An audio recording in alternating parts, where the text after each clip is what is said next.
Okay, let me move to policy implications now. First policy question is, how is changing farm structure affecting the potential for land expansion to support smallholder agricultural growth? And this is the graph I replicated a moment ago. Now we'll look at the amount of land that's under the control of small-scale farms. And as you can see, they're less, if you combine the large scale and medium scale, at least in 2 out of those 3 countries, they exceed the amount of land in small scale. So if you add all of these 3 columns up, then you get to the last column, and this shows us the millions of hectares in each country that are already allocated under the control of small, medium, and large scale. Now let's contrast that to estimates of the amount of land, arable land, that's remaining. This is non-forested arable land, including grassland, that could be converted into crop production. And here are the numbers. And this comes from some estimates that are also in a food policy article in the same issue, Food Policy, August, I think, of 2014. So potentially available cropland remaining, if you compare those 2 last columns, you'll see that in Zambia's case, roughly 2/3 of total potential for arable land in Zambia. Roughly 2/3 is already controlled, but it has significant potential for expansion. By contrast, in Kenya, which is a much more land-constrained country, a little bit more than 80% of all of its potentially available cropland is already under control, and very little left for future allocation. So there's differences across countries, and that needs to be kept in mind. Africa is a very heterogeneous place. But most of the countries are sort of in the Kenya situation, the Ugandas, the Nigerias, the Ethiopias, Rwandas, Malawi. There's a lot of highly populated countries that seem to be more in line with the Kenya story than with the Zambia story. Ghana is sort of in between. Roughly 75% of all of its potential available cropland is now already under control. So, we need to think through carefully, given the fact that rural populations are going to continue to grow, and as I mentioned before, that there's this rural employment youth issue that needs to be factored in to maintain the potential for area expansion for future generations. And here's that point. So when you look at total population projections, the projection for sub-Saharan Africa, that's the only region of the world where rural populations are continuing to rise and will continue to do so all the way up and past 2050.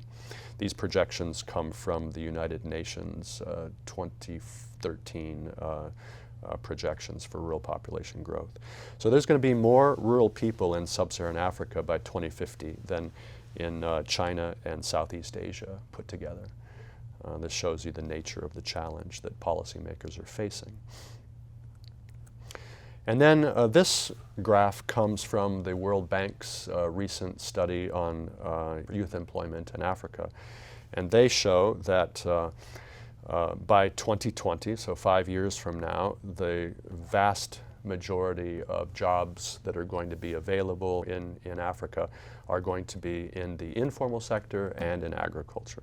So even though wage jobs and the non-farm sector are growing rapidly in percentage terms, they're starting from a very low base.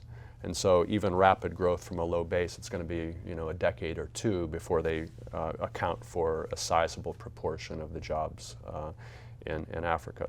But by contrast, agriculture is going to continue to dominate.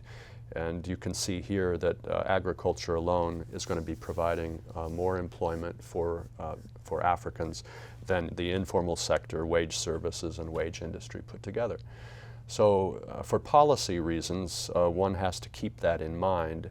If land is available for expansion in rural areas, then this could greatly relieve the employment or the unemployment problems that may arise in the future.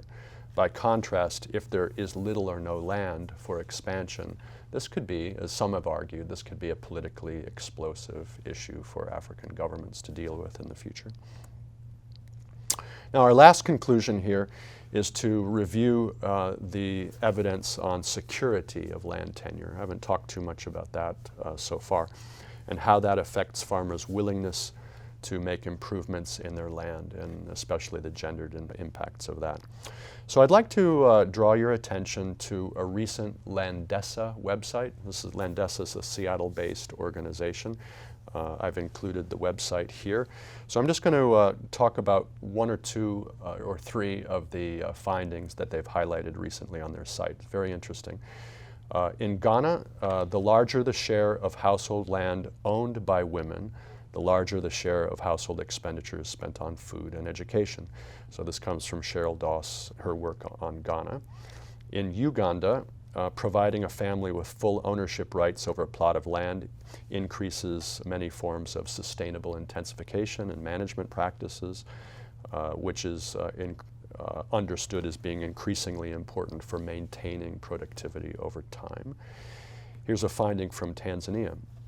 Women who report having strong property and inheritance rights were nearly 3 times more likely to be employed outside of the home, more than twice as likely to be self-employed, and earned 3.8 times more income. It's an incredible finding. In communities in which women's property and inheritance rights were stronger, women's individual savings were 35% larger. This comes from Peterman. And then lastly, in Ethiopia, households that have fully secure and transferable rights had 5.6% higher agricultural productivity and were 60% more likely to invest in terracing. Okay, so this is a smattering of findings that lead us to this conclusion, that improving security of tenure and land rights could significantly raise food production in the region, could certainly raise the nutritional status of people within the family, have poverty-reducing effects, and promote sustainable land management practices. Now, the issue still remains, what constitutes security of tenure? That's a thorny issue, and as I said before, the evidence seems to suggest that it's very context-specific.